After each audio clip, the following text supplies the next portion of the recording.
Oh yeah. Oh yeah. Oh man. Well, I'm curious to see if the players are going to like try and play these out the way they were intended when they're in the map pool. With if we see Vindicta go in for Mass Raven or something on Habitation Station, or if it'll be more standard play. I suspect more standard play. Just trying to work around the map more than work with it.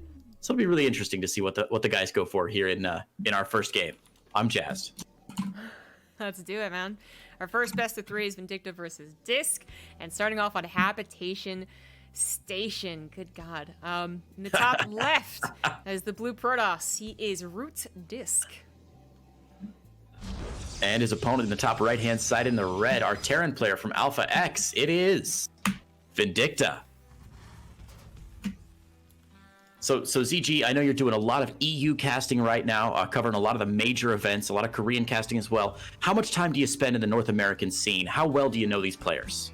Oh, I'd say I know like a lot of the North American scene more than I know Europe, to be honest. I mean, that's somewhat to do with Europe having so many people. Those brackets are kind of insane. And more people pop up, the more people like actually qualify is what was happening for the recent qualifiers. Sure. You kind of have a chance now, and you're like, oh, I don't mean to be rude, but who are you? But North America, I knew so many of those people that were signing up. Managed to hang out with these guys every once in a while. North American scene's really changed. I had my roots back in the North American scene, doing a bunch of clan wars back in 2011. Getting to know some of the cooler guys, the guys that weren't buttheads, basically. And then for a while, it was kind of the butthead scene. I'm not gonna lie. There were some immature people. And then in the last 4 years or something like that, I think it's just been full of cool people. Vindicta being definitely one of them. Met him at Ozcraft. He was a lot of fun. I think I've even met Disc at Cheesadelphia, and he was really cool too. So oh man, nice. I found myself being kind of like a mini Fear Dragon. I kind of cheer for all these guys. Nothing wrong with being anything remotely related to Fear Dragon, ZombieGrub. I don't want to be a dad joke guy. I'm okay not being related to that. take all the good stuff from Fear Dragon and leave the dad jokes behind. I think that's fair. Exactly. So do you remember this map in the map hole, Creighton? Very vaguely. I remember seeing some crazy games on it because this was Wings of Liberty, right? Well, also I believe a little bit of part of the Swarm. I think it was one of those crossover maps. Okay. Yeah, that would have been vaguely when I was sort of on my downward slope of paying a lot of attention to StarCraft. But the tile set is so, and like the design of the map is very memorable, I think. If I recall correctly, this is one of the first maps that had this like golden tile set and a lot of the weird doodads on the side that we're used to now. And I vaguely seem to recall at the time that there was like some people were, if I recall correctly, people were complaining about all the distracting stuff on the map. Which nowadays is kind of silly, right? You might be right about that. That is really going back into the day, but you might just be right about that. A lot of plain stuff. Actually, I'm pretty sure it was a Heart of the Swarm map, because not only do I remember Swarm Hosts and Ravens, but also that it was also the introduction of a lot of doodads. Like, literally, they gave map designers a lot of doodads when Heart of the Swarm was released. They also gave StarCraft 2 better physics. So we had ragdoll effects when they did it in Wings of Liberty. So, heck yeah. It did cause some stir, but people got used to it. One of the biggest things about this map is that there was a style called Gangnam Terran, which is it just basically you'd float over to the gold base and you were really rich. So it was like Gangnam style, which is makes sense. Sure. Yeah. So yeah, I know you know the history of Korea and what that actually means, right? But most people just recognize the song. Right. Yeah, Gangnam, of course, the rich, affluential area. Of Korea that everybody wants to hang out in. Yeah, exactly. So that was kind of funny, and it did prompt a lot of weird games, but then we had the just longest games ever because of Swarm Host and Mass Raven, where auto turrets literally lasted 2 minutes, I think. Literally. What were they thinking?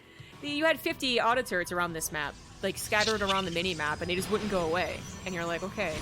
These people are literally going Mass Raven, but that is a very different meta. We're talking about different economies as well, so I don't know how the base layout will play into that, but all these maps have been updated for the appropriate Legacy of the Void mineral patches. Right, yeah, I mean, when I was putting these into my bookmarks, I had to make sure that I was getting the Legacy of the Void editions for all these maps, because there have been a couple editions over time. But speaking of that Gangnam style, look at this. Vindicta is grabbing a pretty early third base here, and it's in a very suspicious spot, CG. I think he's going to send it over. I mean, that's going to be a good place to get some mining going, but it is supposed to be difficult to hold. I mean, that was the whole drawback. It just ended up being kind of favorable for Terran to hold and apply pressure from. and Zergs especially couldn't do very much against it. Protoss might be a different story. Protoss has Blink generally, and just, yeah, he has Blink, so he could try and harass that if Vindicta's not careful. Love that Vindicta's already getting one Raven. I keep hoping that like 3 or 4 more starports are going to pop down and he's just going to go for it, but something tells me we probably won't see mass Raven today. You know, it's not nearly as good as it was in any other part of the meta. Seeker Missile used to be what was the anti-missile kind of, but Seeker Missile did a lot of damage. A ton of damage, God. Yeah, and didn't apply any armor effects, they just did a lot of damage. It was an AoE spell. And then Audit Turrets, like I said, they lasted forever. They went through a bunch of different changes as far as power and time and energy costs and whatnot, but I can't necessarily do that anymore. I can't even really recall what the Protoss were doing because I just felt so bad for them all the time. They were still kind of like doing Immortal Sentry stuff, and it was just, oh gosh, I gotta admit, I did not like pre-Legacy of the Void Protoss at all. So. They were in a real rough spot before their expansion sort of brought them to the forefront. And I was just talking to, I was on the Beast team with Grant earlier today, and we were talking a little bit about how much better Protoss seems to have gotten as far as like build diversity, just in the past few months even, or last couple of years, where it seems like more and more openers for Protoss are viable and more playstyles are legitimately viable these days. And it's not just the 1 or 2 that they kind of had to choose from before Legacy of the Void. Yeah. I think that they definitely have more flexibility come Legacy of the Void. I think that they are still perfecting this whole... It's not new anymore, unfortunately. Legacy of the Void's actually about half the age of StarCraft 2 overall, which is really sobering thought. But look at that. You were talking about Protoss harassing this gold base, and wouldn't you know it, some Blink Stalkers into the gold, a couple of kills, and they'll blink right back out. Yeah. Very low-cost harass for Disc there. Nice work. Even without the stereotype, the cliche that was the Gangnam Style Terran, like, this was just the expansion process of... The Terran makes the most sense as well, since they can defend it. Disc has added on DTs, and he actually is in the main base already with those DTs, dealing a lot of damage. Natural as well, that Proxy Pylon really coming into play here, and dealing massive amounts of damage despite having a Raven opener. Beautifully done there. Yeah, the DT's separating all that out, getting 22 SCV kills. Man, I thought that Proxy Pylon was just forgotten about, but Disc making the most of these DTs. He's got DT Blink about to finish as well, which tells me he's probably not done with these DTs, even if this last one gets cleaned up. That is going to be cruel. And these Stalkers have done a great job of denying the minerals as well, making those mules waste time, and they're in a limited time frame. This has been great stuff from Disc. I honestly don't know who's going to be better here. I think Vindicta has been on the up and up, basically, as more opportunities, more hope for the future of StarCraft than previous years, with the 3-year ESL thing going down. But I'm not surprised to see him maybe struggle a little bit against Protoss. And since he hasn't had any time to kind of figure out the abusive spots, I don't even know if Vindicta played this map back in the day. The guy's really young. Actually, that's a really good point. Do you think did either of these guys play the map back in the day? I don't actually know how old Disc is. Disc is also young, but I'm pretty sure Vindicta is younger. I have not checked it, but I want to say Disc was a player back then. Vindicta might have been as well, just not on my radar. I'm guessing he was at least a fan. He saw some of the games like Scarlet vs. Bomber on this map, but TVP might have been another issue. Again, they seem a little underrepresented in the Heart of the Swarm days, but good drop into the main base. DTs are warped in. They got Shadow Stride, so gonna go ahead and jump on top of that. Not too bad. Buy some time for reinforcements. I mean, it's not bad at all, but behind this, 6 more SCVs going down, more DTs just slipping into the natural one by one. I love the slow trickle of DTs going in from Disc. It's so annoying to deal with as a Terran player, constantly worried about what's back home and constantly leaving units back home, meaning your army across the map isn't as strong as it should be. And Vindicta down to 44 SCVs now. He's got to make something happen really soon, or this game's going to spiral out of control for Disc. Well, he did take an okay at beginning to the fight that we see here, but yeah, just the rest of the army came down from Disc and totally obliterated him. He had lost a couple units to AI pathing, being dragged into the threat, but he actually just had so much army. He had already done so much damage, had reaped the rewards of, a nice, easy 3-base game, then did a bunch of damage to his opponent, and it was all just about holding that push, which he did fantastic in. So now we're in, oh my god, at a scrap station. It's happening, ZG. You just gotta sit back and let it happen to you. This is gonna be terrible. Both players would say they're ready. I don't know how ready they actually are, though. Habitation Station is kind of a meme just because it was, it's an old map from old metas, and it probably wouldn't fly today. Who knows? But Oh my god, Scrap Station was never a good map, basically. It was one of the first maps of StarCraft 2 in general, and people just universally were like, maps aren't that good. They had Brood War to compare to, first of all, so they're like, oh yeah, they're terrible. Right. And then on top of that, you had Scrap Station, which is just, I mean, we'll take a look at it after the intros, I guess. It is anything but beautiful. It is nothing. Jeez. Yikes. Well, intros. Let's get these intros out of the way and talk about these players because talk about the map rather because there's a lot to discuss. Spawning at the 3 o'clock position here, it's our blue Protoss player from Team Root. It is Disc. And in the 12 o'clock position, we have our red Terran for Alpha X. He is Vindicta. Oh yeah. Look how his probe is pathing here. It goes all the way south through the Zelnaga, all the way up. People have attempted doing the same type of U shape in their map design. I can't think of the names right now, but it certainly has happened. But I think through every attempt to kind of replicate Scrap Station, it's mostly failed. It's mostly been disliked. Yeah, I mean, the most recent example, famously, Purity in Industry, which is vaguely based on this map. True. Yeah. With the slowing zones in the middle of the two close by air spawns. But yeah, this is just a very difficult map style to make work. If I recall correctly, this was one of the maps that was in the very first tournament with David Kim and a couple of the other Blizzard employees who were doing the actual balance testing on these maps. And then it made its way through the original map pool. And was in for quite some time. I vaguely recall watching some GSL games on this map way back in the day. And it's just always a ton of fun. The other problem with any of the maps that we see, well, not any of the maps, but many of the initial maps that StarCraft had up until about Heart of the Swarm, was that no one wanted to change up the maps. GSL kind of experimented some things. You had Tournament Edition versus Ladder Edition, which meant the spawns were different. Right. And some maps actually were slightly different, but anyways. You just didn't have map changes. You know, the seasons weren't really set in stone. They didn't always expect map changes with every season being done. It was a very weird time, and you had maps that stayed forever. So from it to be from beta to GSL and just replayed,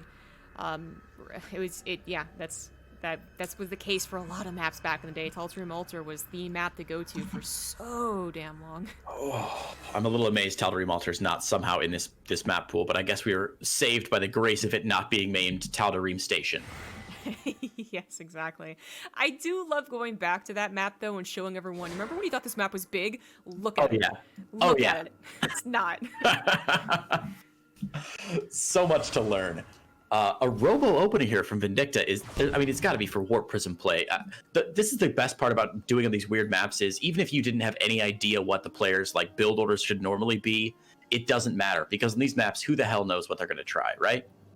I wouldn't know. I mean, you're kind of trying to look at the imbalances that you remember and trying to fill the gaps there. But while it is close by air, which is a phrase we just don't use very much at all in StarCraft anymore, I don't know if you'd be willing to do that. The problem for Disc, I would say especially as the Protoss player, and this was true back in 2010, is that your base is so far away from your main.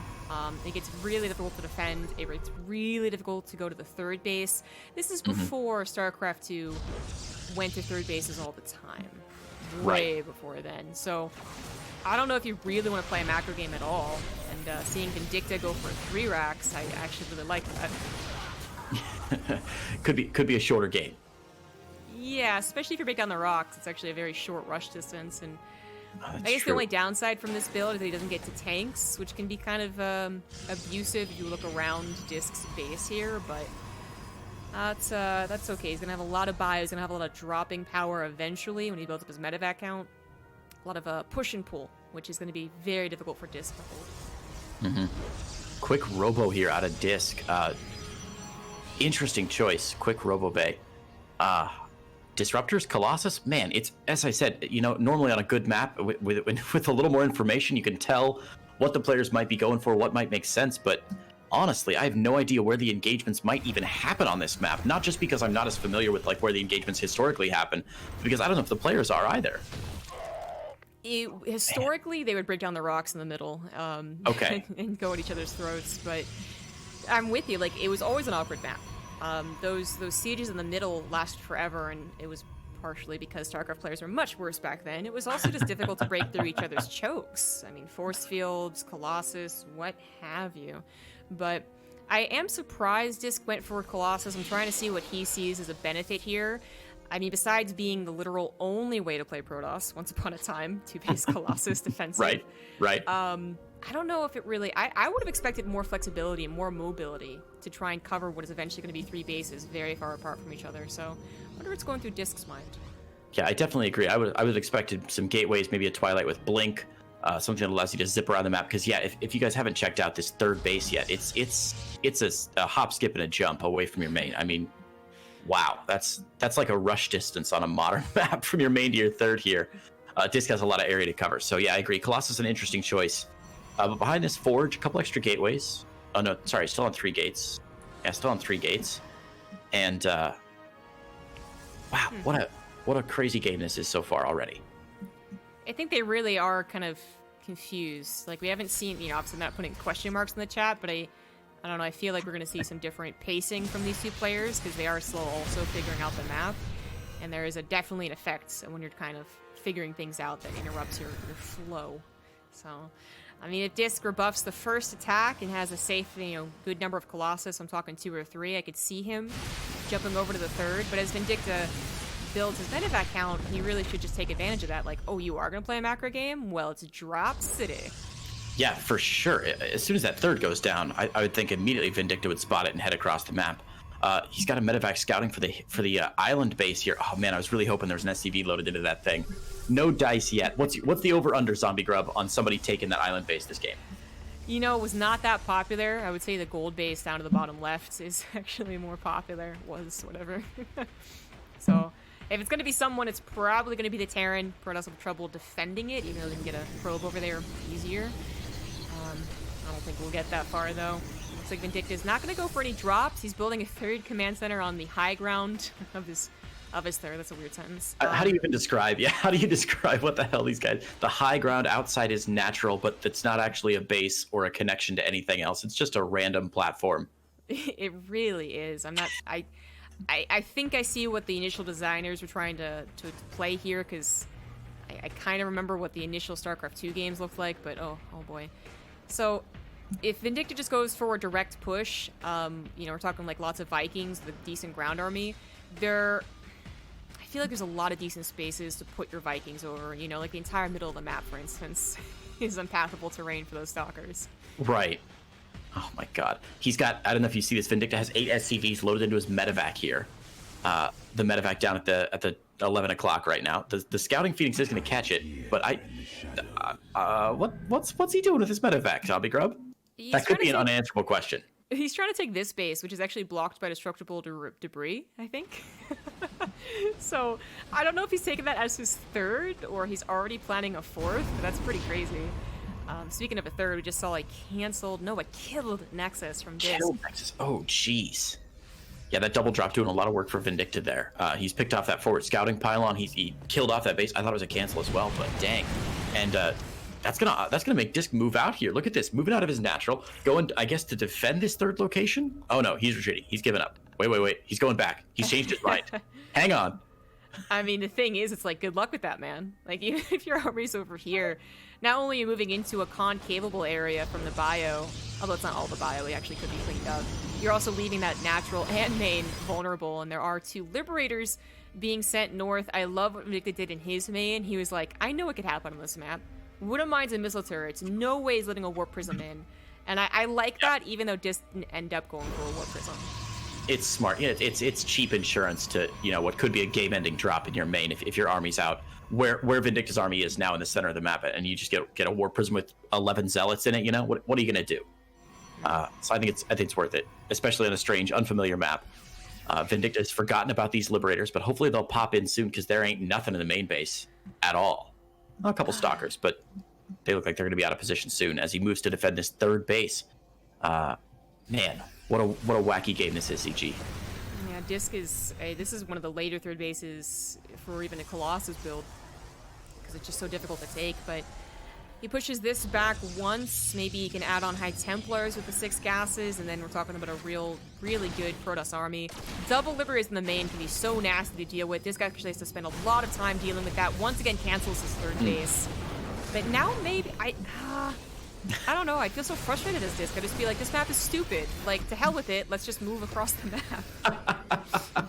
I keep waiting for a big engagement, because during an engagement we can actually talk about things we know. Like, we can say what's happening here. The Colossi with extended thermal lance getting some good shots off.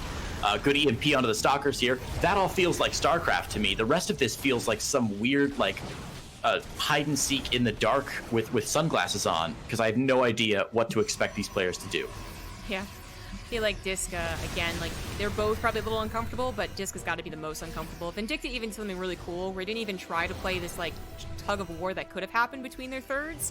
And he just took another third. Now, this would also be a planetary if it was done, and that's going to be much harder for Disc to break, so I feel like Disc has got to take his advantage right now. He's got a decent number of Colossus to the ratio of Vikings available, and he does have Disruptors, so those ghosts aren't as scary as they would be if he was spending more on Storms, right? But I also understand him being cautious. If they do go just to, look at the army, look at the units we know, these are not easily winnable situations for either player. Definitely. In that initial engagement, he picked off about half the Vikings in Vindicta's army, so I think he's doing the right thing here. Now should be the time to go, but Vindicta's already pre-splitting here, setting up a really nice concave on him. A couple disruptor shots, oh man, not going to go off here as another EMP lands, and Vindicta is going to drive Disc all the way back here. The Vikings shelling away on these Colossus. This is looking pretty good here for our Terran player. Oh, he was so late to charge. Oh, I think it's a straight up mistake. He's getting it now, but oh no, charge lots would have been so helpful. I think with the landed Vikings and the rest of the bio, it is going to be enough to push through and win this game. Assuming the Disruptors don't get a good shot, they definitely don't. GG. Man, well, Vindicta will draw this to a game 3, which is going to be Proxima Station. Oh, fun. Well, ZombieGrub, how excited are you that the players are not allowed to veto Scrap Station, meaning we're going to see it more than any other map? Oh, man, I don't know. I don't know, man. Like, I think the idea is that we want them to either be uncomfortable, like visibly uncomfortable with a bunch of question marks or something, or we see them just play into the absurdity of it and they kind of do something weird. But pro gamers are actually kind of mundane a lot of the time. You know what I mean? So you're like, yeah, do something funky, do something fun. They're like, we're just going to try and force Legacy of the Void on anything we come up against. Yeah, I mean, it makes sense. They make their money with predictable play and trying to be mechanically competent. So I understand it, but it's definitely putting them and us in a very weird situation. Yeah. This tournament to me feels like what would happen if an eccentric billionaire was like deciding all the rules for StarCraft. And he was just like, all right, there are no rules. I can do whatever I want. Only these 8 maps. That is a good way to put it. It's actually kind of surprising what you can get the players to play in, like a map pool like this, but if we're expecting funky games, I don't think we're going to get that so much. We're just going to expect to have them a little uncomfortable. And I think the same thing's going to be said for Proxima, which is actually one of the biggest maps we have. And I'll go into it after these intros. Top right, evening up the... or getting the score even up on him, I suppose. It is the Blue Protoss Disc. And his opponent grabbing vengeance in game 2, looking for a game 3 win here to move on to the qualifying match today. It is from Alpha X, Vindicta. So yeah, even just looking at the mini-map here, ZG, these bases look like they are miles apart from each other. Is that a trick of the light, or are they actually this far apart? It's actually probably more tricky than you're giving it credit for. Like, Proxima was not that long ago, actually. It's just like this like running theme of Station is really funny, but I like it.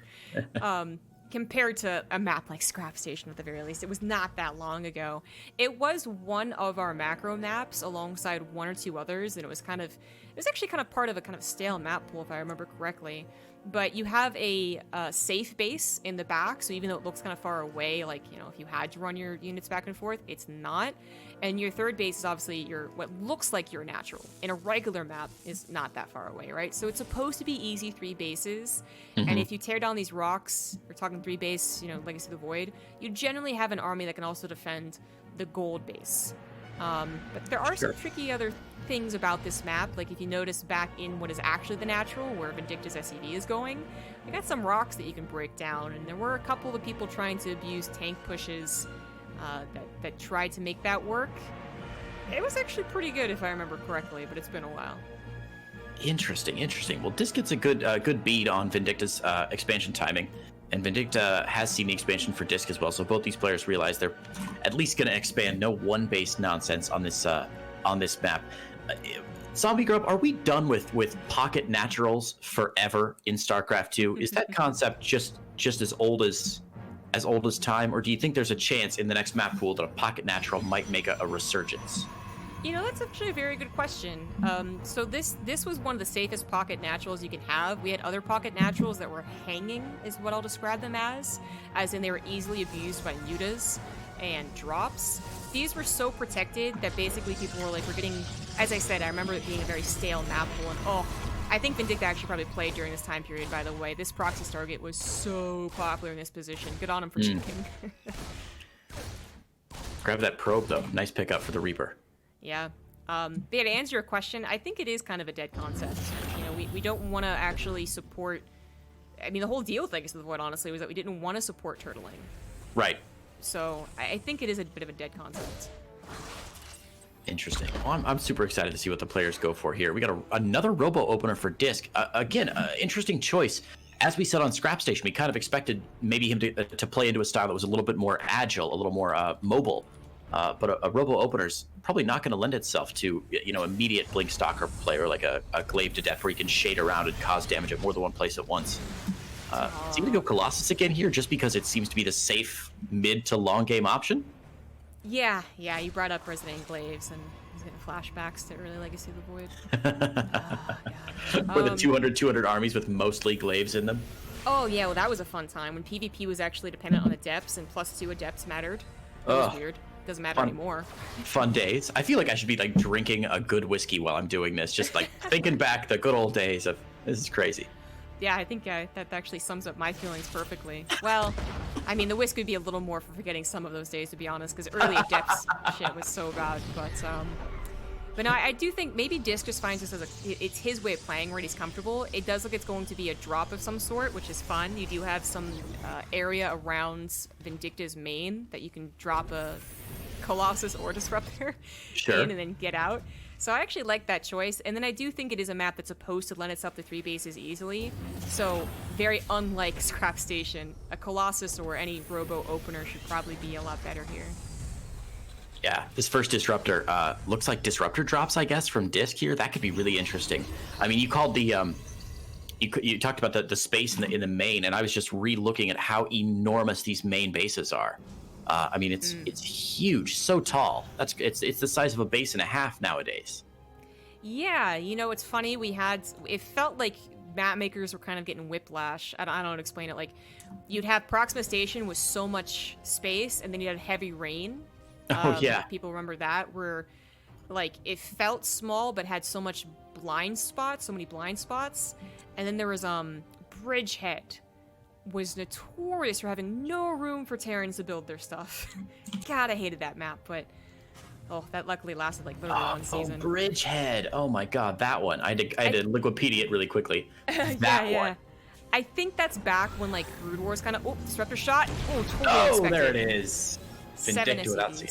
Very nice. Sorry, we were interrupted by actual StarCraft casting. I know, right? That was back when like Brood War and StarCraft 2 were starting to mingle more, right, with the crossover of Pro League. It felt like, so you had more people kind of trying to like be like, oh, what made Brood War maps good? And then they try and kind of replicate it. Sure. I thought Bridgehead was a disaster though. It was not a good instance of that. Just from the tile set alone, you can say it was not great. Wasn't my favorite tile set, that's for sure. Cool. That was the funny thing though, was that you could Reaper hop over the rocks in the back.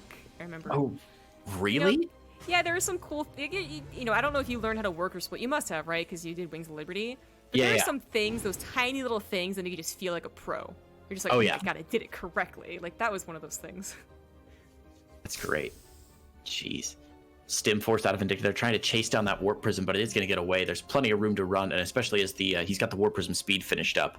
Wow, Disc is being so aggressive, trying to find a shot here on this Disruptor, but I don't think he's going to get it. Vindicta being pretty active with those stims. Well, the third base is down for both players, or for Disc now. Vindicta's still just on 2. And it looks like we are going to see a little attack here from Vindicta. Has he got enough gas in the tank to actually make this work? These tanks are put up in a very nice position. I think Vindicta has definitely played this map before. Good interference, finishes up like Colossus. The shield battery being popped actually saves it, at least temporarily. Oh, that was a really important save, actually. Yeah, wow. Good focus fire from Vindicta to pick off the overcharged battery, but oh, is he not paying attention? Oh god, another enormous disruptor shot. He loses a couple probes there, but that disruptor shot gonna clear out almost all the bio, which means the gateway R units can get on top of those tanks, and Vindicta getting crushed there. Great micro by Disc there, great engagement.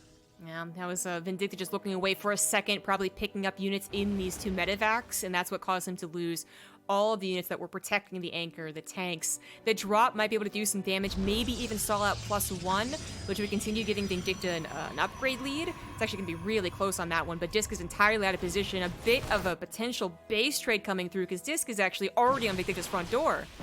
Oh yeah, +1, barely gonna finish before the forge goes down. That's huge, but yeah, I think base trade is the right way to think about it.